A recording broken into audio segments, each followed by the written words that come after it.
ಖರ್ಗೆ ಶ್ಲಾಘನೆ ವ್ಯಕ್ತಪಡಿಸಿದ್ದಾರೆ. ಎಐಸಿಸಿ ಅಧ್ಯಕ್ಷರು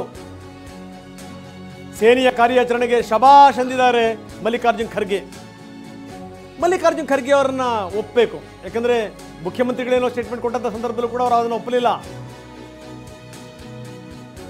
ಒಬ್ಬರಾದ ಮೇಲೆ ಒಬ್ಬರು ನಾಯಕರು ಸೇನೆಯನ್ನ ಶ್ಲಾಘನೆ ಮಾಡ್ತಾ ಇದ್ದಾರೆ.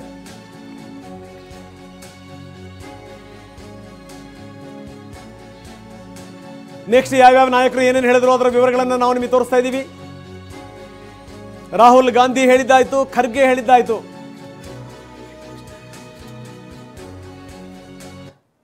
ಬೆಳಗ್ಗಿನಿಂದ ನಾವು ನೋಡ್ತಾ ಇದ್ದೀವಿ, ಬೆಳಗ್ಗಿನಿಂದ ಕೇಂದ್ರದ ಸಚಿವರಿಂದ ಹಿಡಿದು ವಿಪಕ್ಷಗಳ ನಾಯಕರ ತನಕ ಜೈ ಹಿಂದ್ ಘೋಷಣೆ ಮೊಳಗ್ತಾ ಇದೆ.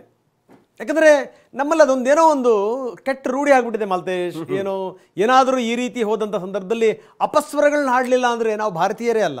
ಹೌದು, ಅಪಸ್ವರಗಳು ಬೇಕೇ ಬೇಕು. ಈಗ ನಮ್ಮ ರಾಜ್ಯದ ಮುಖ್ಯಮಂತ್ರಿಗಳು ನನಗೇನೋ ಅವರು ಭಾಳ ತಿಳ್ಕೊಂಡು ಹೇಳಿದ್ರು ಅಂತ ನನಗೇನು ಅನಿಸಲ್ಲ ಇದುವರೆಗೂ ಕೂಡ. ಯಾವುದೋ ಒಂದು ಸಂದರ್ಭದಲ್ಲಿ ಏನೋ ಕೇಳಿದ್ರು ಏನೋ ಹೊಡೆದು ಬಿಡ್ತಾರೆ ಅವರು. ಅವ್ರು ಹೇಳಿದ್ರು ಇಲ್ಲ ಇಲ್ಲ ಇಲ್ಲ ನಮಗೆ ಯುದ್ಧ ಬೇಡ, ನಾವು ಯುದ್ಧದ ಪರ ಇಲ್ಲ ಅನ್ನುವಂಥ ಮಾತು.